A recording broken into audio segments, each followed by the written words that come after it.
successful ones do the same thing. They talk to the people, they talk to the Yeah. team, and create an environment where people feel that they can say, I support this or I don't.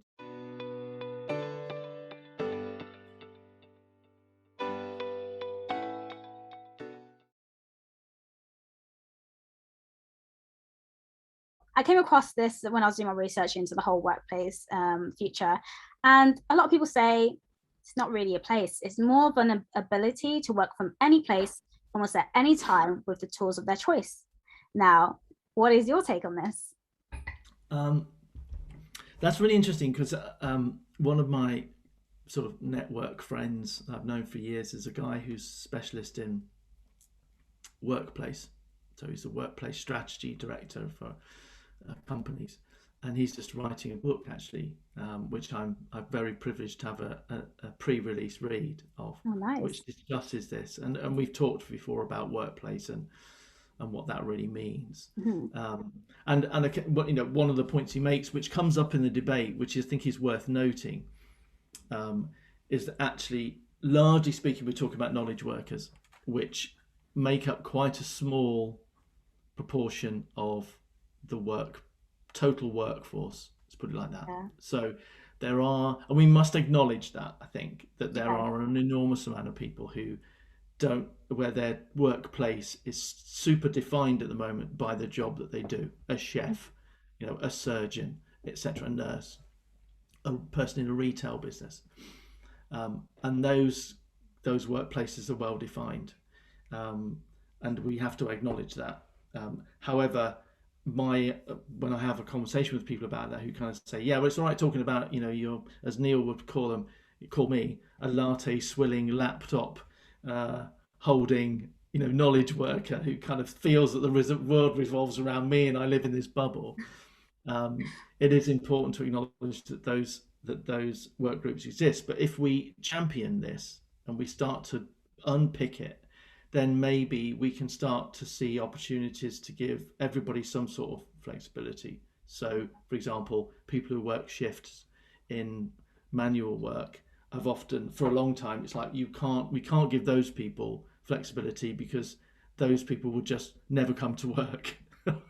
Just as some nonsense that we've done, and I'm glad to see the building industry has been piloting a scheme to allow that to happen. But these ideas are 30 or 40 years old. But I think we have to acknowledge that there are um, people out there that don't, I suppose, don't get to choose. Yeah. But in terms of a place, yeah, we've created this. For most of us, work is a place to be, and that place is central. Whether that's because back in the day, that was where stuff happened, and it couldn't be done elsewhere, and you all had to come Yeah. in.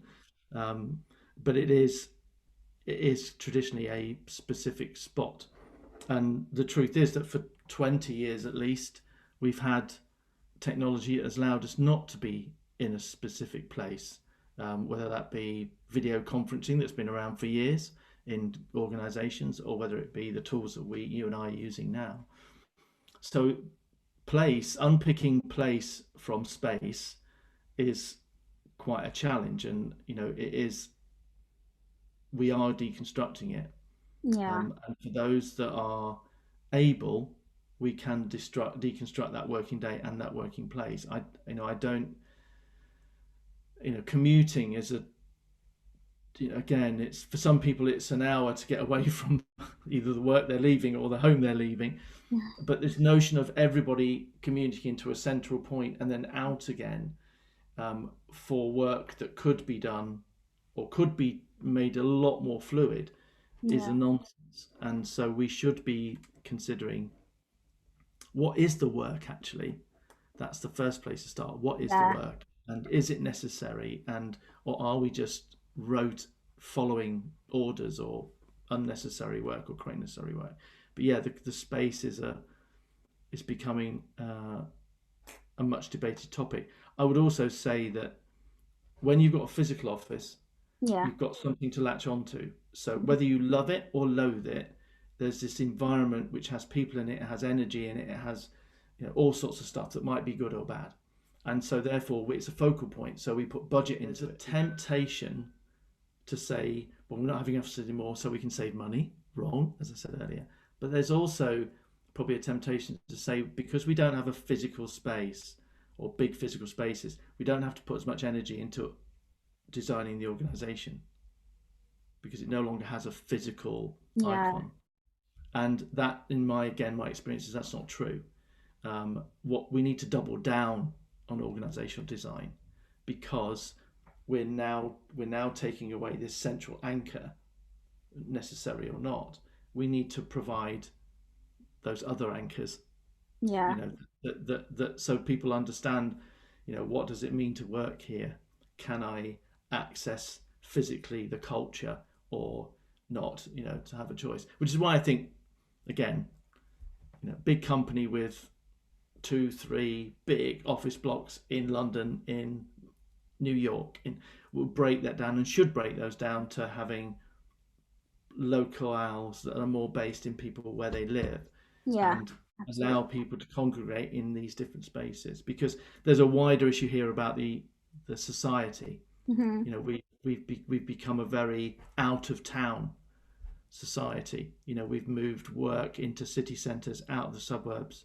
We've moved entertainment into entertainment complexes, out of the town or village you move in. And for 20 years, 30, 40 years, we've deconstructed the local community in lots of towns and villages without saying a word about it.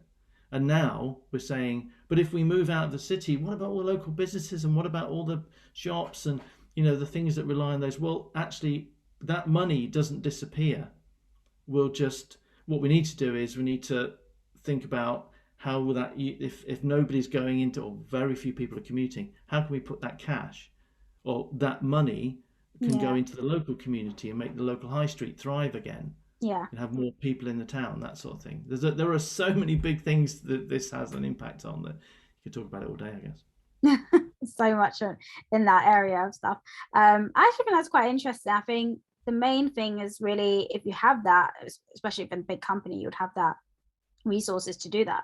If you compare it to a startup who may not have that resources, but I think, again, it brings it all back to having that conversation and like figuring out what can really work for the employees, and then also what can benefit the organization as a whole, because obviously you don't want to do something that later down the line will just like Yeah. destroy or not may end up getting the goal of the company. You kind of have to think, for the long term as well, because you don't. I think what's happened is, because we had to adapt to such a quick, rapid change, I think it didn't really give us time to sit back and think, oh, hold on, what are we doing? We just went into it.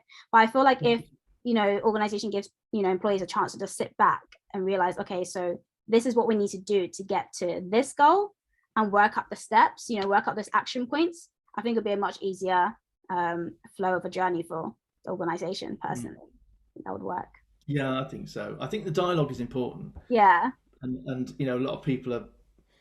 It's incredible. In the last year, I'm seeing the other day that there were some opportunistic consultancies who are now offering some very comprehensive and elongated and rather expensive, I would imagine, consultancy on to how to prepare for hybrid working for companies. And it's like, oh, hang on a minute, this isn't that difficult. We there are other companies that have been doing this for decades. Unilever is introduced an agile working principle Yeah. well over 10 years ago, probably 15 years ago, where you chose where to work. They Mm. didn't blow up their offices or whatever, but they had people in offices who came and went, and if they chose to work more remotely, they could do that. Yeah. Um, and we've got to remember that this process has been done before. It isn't brand new. There are companies that have just been cracking on with it, while we're all now kind of going, "Oh my god, what do we do?"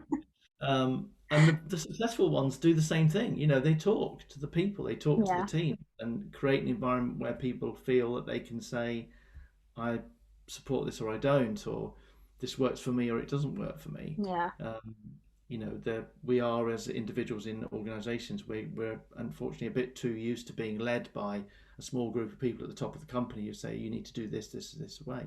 Mm. If you have a bunch of caged animals that have been caged pretty much most of their life, and you take the front doors off their cage, they quite often don't come out, right? Yeah, You have people who have suffered and animals that suffered abuse, over and over again. Two things happen. Number one, that those abused become abusers themselves over time. Or number two, they can't, they find it hard to come out of that abusive structure and relationship. Now, abuse sounds very, you know, confrontational to word to use in the relationship of the the leaders versus the yeah, rest of the employee group. But when you're changing a practice, when you're trying to open up a business, when you're trying to go from being a fairly structured organization with a yeah, hierarchy, and you know come to work and we work from this spot, and you're trying to then go to something a little bit more free. Those caged animals, the employees, they're not going to turn around and go straight, oh, you trust us now, great, well, let me tell you everything that's on my mind. Right, have you got a pen? Right, all of these things. Oh, and while we're at it, like, this is how I'd like. Of course they don't do that, because they're kind of going, my boss won't go for that. I know my manager thinks that if he can't see me, that I'm being lazy. The CEO might be saying we want to take a new look about the world, but I can't tell my manager what my expectations are, because he'll put a black mark against me. That's the reality of what happens in organisations. So I think it's really important the leadership start a dialogue. yeah, And the question for me is not whether we'll end up remote, all in office, or hybrid. We will end up somewhere in between. That's yeah, obvious, because that's what players have been doing for ages anyway. The real question is who gets to decide. That is the most single important question. Who gets to decide in your organisation? And most organisations, I think, at the moment are trying to take the decision themselves. yeah. And they may be doing a survey, but they'll make the decision, like the 4-day week. We're going to do a 4-day week, and the Friday is going to be the day off or something. Well, I applaud that notion, but um, why would you do 4-day week versus allowing somebody to make up their own week's pattern? That's true. Question. That's true. Very interesting. Something to think about anyway. Yeah, well, yeah. I mean, I'm full of those.